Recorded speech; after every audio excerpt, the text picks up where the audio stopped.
What's up with it, guys? You got excellent name here, back again for UPA Week 1 battle up against lucter. Got a much more professional setup going, got a proper mic, so now I can actually use my desktop to record, which is such a blessing. This is just so much easier to use. Don't have to cram everything in on one screen.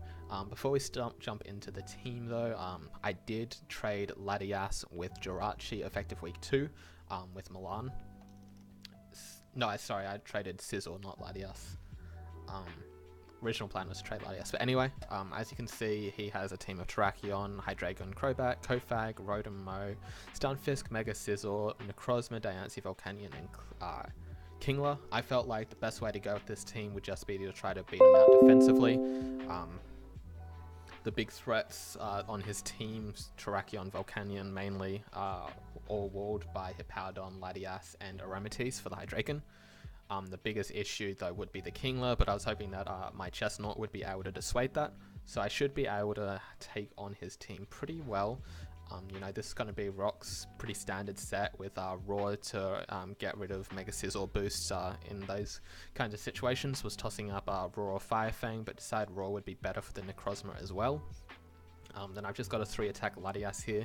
This is just to make sure that Mega Sizzle can't just come in on this freely. It's not set up fodder for it. Dragon Pulse Psychic hits a lot of his team. I really wanted to have all of these coverage moves, and I didn't think that Defog would be too important this game because his hazard setters aren't all the best, and I felt like I can pressure him to remove a bit better than he can pressure me because Volcanion is so important. I also have the Aromatisse here, which does have Calm Mind. This is was originally aromatherapy in case my walls got status or even my Lopunny got burnt or something by the Kofag.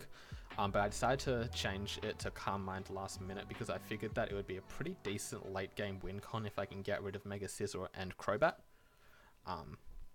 And just a way to put the pressure on, I still decided to run Max Spadef because Hydreigon is a big problem.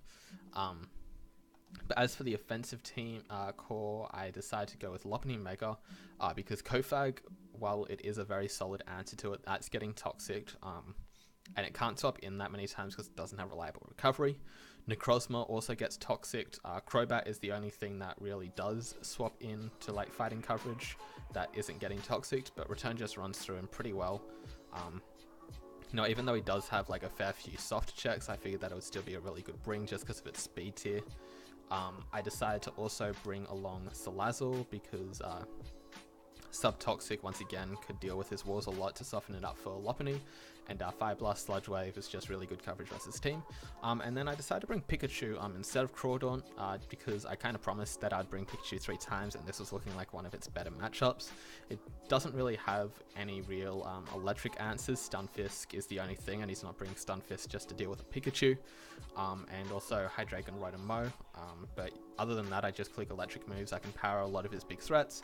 So that's the team. I probably went on way too long for that, but regardless, we'll just jump right into the replay.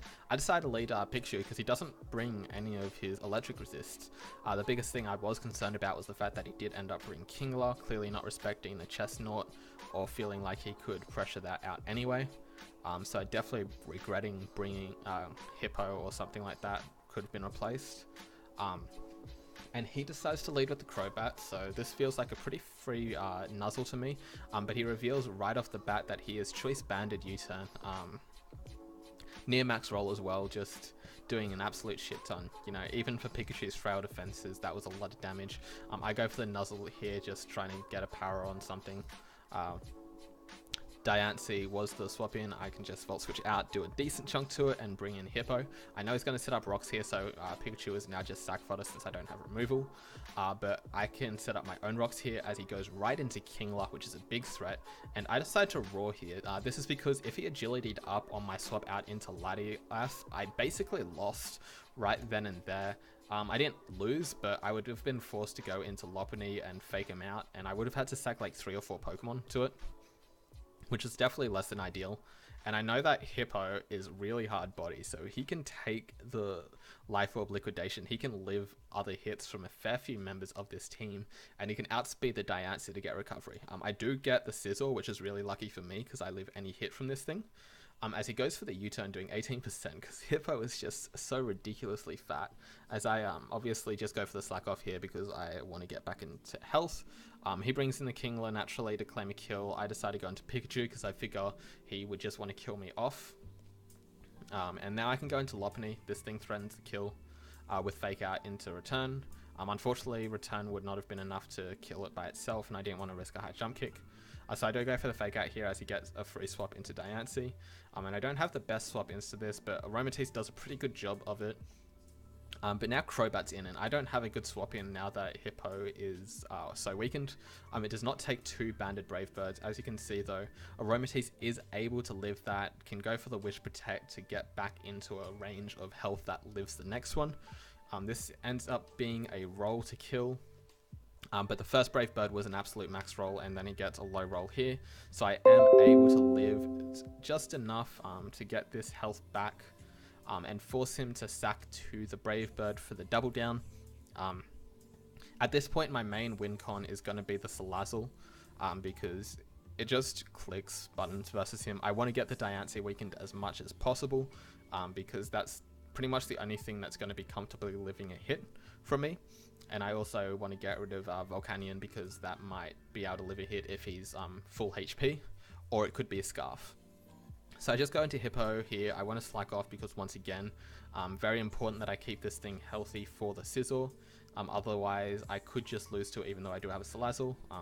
Just going for safety, I can now go into Latias. It does take the Liquidation, and I figure that he'll probably try to predict me to go for the Roost here rather than going into Diancie, so I just go for the Dragon Pulse. And he does indeed do that. He was probably going to knock off there as I can go for the Roost now. This was a bit of a misplay. I don't think I was playing super well this game, and this is like one of the examples of that. So I knew that I could live the U-turn because I knew that he was not attack invested. So I decided that I could Roost to just scout what he wanted to go for since Hidden Power Fire did not kill. But the issue is that he can just go into Diancie here, and I don't really have much of a choice but to sack this or to swap out and sack this later because I no longer live a hit from Volcanion, which is what my goal was. But yeah, I can just go into Hippo now, get back to full health as he goes into Scizor. I actually decided to go for Earthquake in case he was going to be brazy and go into Volcanion, but he does not. He goes into Scizor, makes the safe play as I slack off on this turn. As he brings in the Necrozma, I don't want to risk this thing starting to set up Calm Minds. If he sets up one Calm Mind, then I probably die there, or if he had the Z move or something like that. So I just go for the Roar here as he gets in Volcanion, which means that I have to sack. At this point, I'm really fearing the Scarf Sweep from happening, but I do have a Lopunny, which is able to live a Scarf Steam Eruption almost all the time. But that Fake Out damage reveals him to be super fat. He's so fat, and I lit the Steam Eruption on 1 health. Apparently, he was Modest Splash Plate with like 64 special attack investment or something stupid like that. So I did get a little bit lucky to live on that 1% to kill him off next turn. I still think I could have won with Salazzle regardless. It's just that he doesn't really have as many choices now because he needs to revenge kill me, and his only real way to do that is with Scizor. As he does go for the Bullet Punch, I've got no incentive to swap out there. I can now go into the Salazzle, click sub. Once again, in hindsight, this was kind of a suboptimal play. I was kind of going for him swapping out into something for no reason. He didn't really have a reason to do that. But Bullet Punch is actually a roll to kill sub. It's a roll in my favor, so I do decide to go for the sub here. He does not get the roll, so I am able to kill him off quite nicely. And this just means that Diancie can no longer kill me off as I 2-hit KO him with Sludge Wave. The alternative would have been that I would have had to have Z-moved him with the Sludge Wave there, but I just kill him off there, and then I am able to Inferno Overdrive him. I think the Z-move would have killed Diancie from that range. I'm not 100% sure of that. But then I think I still probably would have lost anyway to the Necrozma. Not 100% sure. I definitely got a little bit fortunate that game. I didn't play super great, but I did do the job enough. I was able to preserve my win con in Salazzle to the very end quite effectively. just really bummed to see Pikachu die like that. It was pretty stupid. But anyway, that was my week 1 game. Thank you guys for watching. I'll be sure to keep on recording this. See you guys next time.